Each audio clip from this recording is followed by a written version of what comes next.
हम बात कर लेते हैं कि उर्दू के हवाले से कि उर्दू को पढ़ाने के लिए हमें किस तरह हम उर्दू को अपने उर्दू वाले सब्जेक्ट जितने हैं यानी लैंग्वेज सब्जेक्ट उर्दू लैंग्वेज में जितने सब्जेक्ट्स होते हैं उसके अंदर जो है वो हम किस तरह बच्चों को पढ़ा सकते हैं और उनकी सलाहियतों को किस तरह उजागर कर सकते हैं और अपने लिए भी आसानी है, हम भी बर्डनाइज कम होंगे अगर इस मेथड से चलेंगे।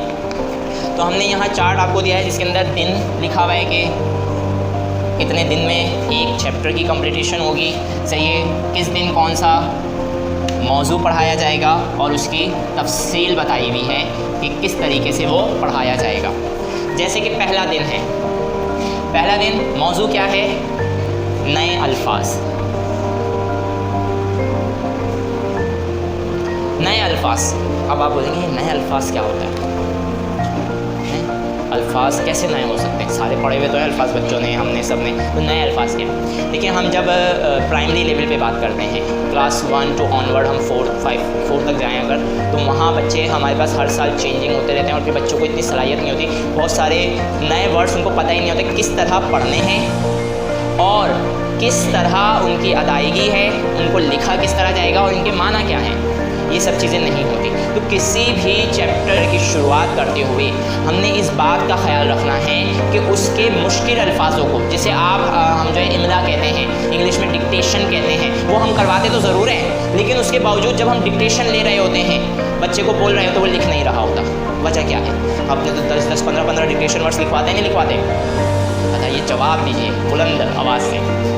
तो डिक्टेशन वर्ड्स हम करवाते हैं, उसके बावजूद बच्चे को हर्फ की पहचान नहीं है, अल्फाज की पहचान नहीं है और वो जुमला नहीं बना सकता।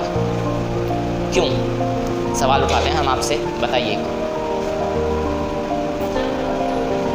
पहचान असल में प्रॉपर तरीके से नहीं हो रही, क्यों नहीं हो रही, जबकि हम तो पढ़ा रहे हैं, हमने पढ़ा दिया, हमने कहा हमने तो पढ़ा दिया, सिर्फ पढ़ा देना नहीं है। जैसे नया अल्फाज है, अब नया अल्फाज है पौधा,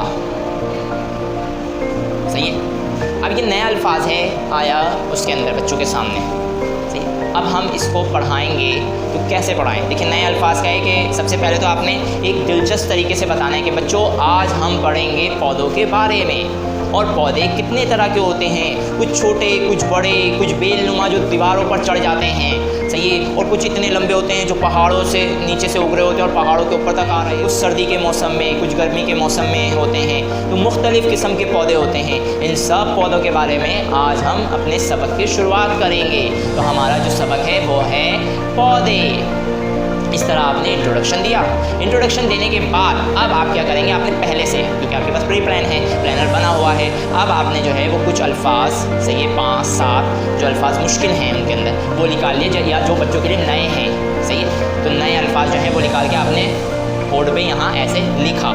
अब जब लिख लिया, इसके मायने भी बता दिए हमने कि ये पौधे जो हम दरख्त भी कहते हैं, जैसे सही है, ये पौधे होते हैं, छोटे होते हैं, ये बड़े हो जाते हैं तो दरख्त हो जाते हैं, ये हरे कलर के होते हैं, इनके अंदर फूल लगते हैं, तो ये हो गया। अब जब आपने कहा तो अब आपने उसको पढ़ाना है पौधा, पढ़िए मेरे साथ, पौधा, एक दफ़ा हो गया। अब हम हर चीज़ 3-3 दफ़ा पढ़ेंगे, सही है। टीचर का काम यह है कि पहले खुद पढ़ के बताए, पौधा पौधा, चलिए बेटा अब हमारे साथ पढ़िए, पौधा पढ़िए, पौधा पढ़िए, इसको इंग्लिश में प्लांट भी कहते हैं, पौधा, सही है। तो अब ये हो गया पौधा।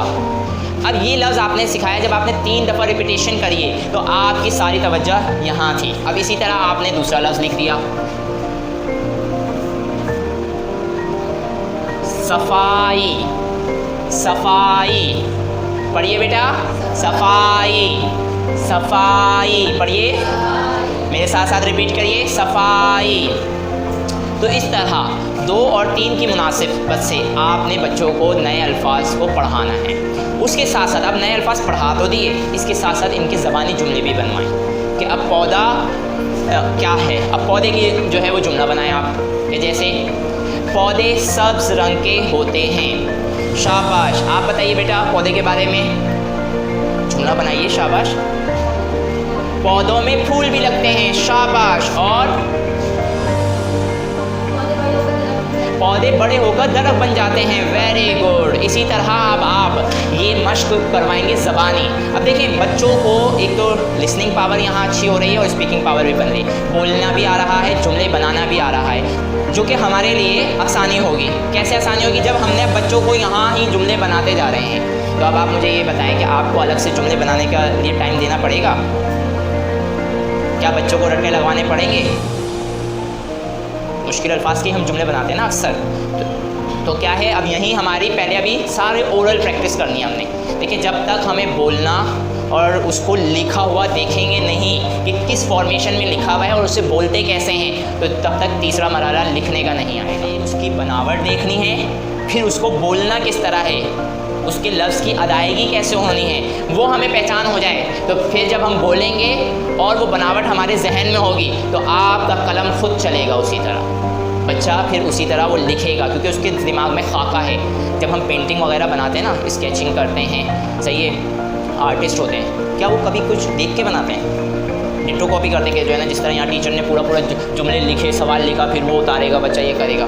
क्या होता है, जहन में क्रिएट हुआ होता है, खाका बना हुआ होता है। अब वो खाका बना हुआ होता है, उसको ये पता होता है तरीका कि इस खाके को अब यहाँ कैसे करना है, तो वो फिर खाका, वो पेंसिल खुद ही चलती रहती है। ये तो नहीं देखता है वो, हाँ मैं ऐसे बना हुआ, वो अलग बात है, कुछ मुसव्विर ऐसे भी होते, लेकिन जो दूसरी क्रिएटिव राइटिंग और क्रिएटिव पेंटिंग भी वो बना के आपने अपने सफ़ाई किरदास पे उसको लाना है। तो जो पहला दिन है हमने इसी तरह तैयारी करवानी है बच्चों को कि पहले दिन में हर चैप्टर की नए तरीके से नए अल्फाज पढ़ाने हैं और उनसे जुमले बनवाने हैं।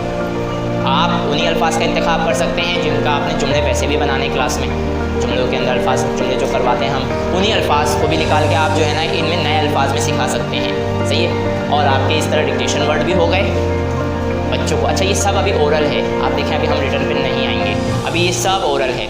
अब आपने जब ये पढ़वा दिए, नए अल्फाज दिखा दिए, ये कह सकते हैं कि बेटा आप लोग ये घर से ये 10 लफ्ज़ लिख के लेकर आएंगे साफ़ तरीके से, आप घर से लिखा। आपने यहाँ फोकस करना है क्लास में कि बच्चे को अदायगी आ जाए उसकी और उसकी फॉर्मेशन देख ले वो बच्चा। ये चीज़ आपकी जो है वो सबसे अहम होगी पहला दिन।